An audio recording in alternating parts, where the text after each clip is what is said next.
مهر مادر. سالهای اول ایجاد من، لحظه از کودکی در یاد من.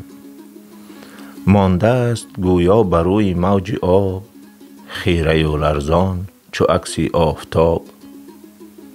خرد بودم بسترم گهواره بود، بستر جنبان من سیاره بود.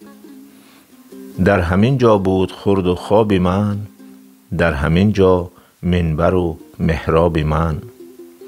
در همین جا بر سر گهوارم، الله گویان مادری بیچارم.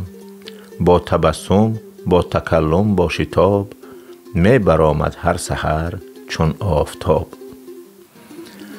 صوت اول را که بشنیدم از آن، هست حالا در زبان کودکان. یک زمان گهواره بر من تنگ شد، پا نهادم پایگاه هم سنگ شد. دست بردم ماند دستم در هوا، باز مادر داشت یک دستی مرا.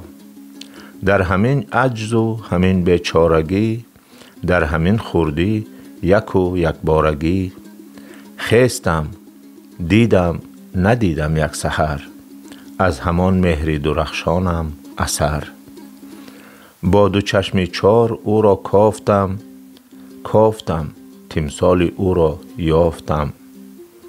از بلندی با تبسم به شتاب، می برآمد این پگاهی آفتاب. گرچه همچون مهر من پر نور بود، از بر من از سر من دور بود. این شعر از استاد مؤمن قناعت است که سال 1962 میلادی نوشته است، در سالهای جوانیش و از آن که در کودکی از مادر یتیم مانده بوده است.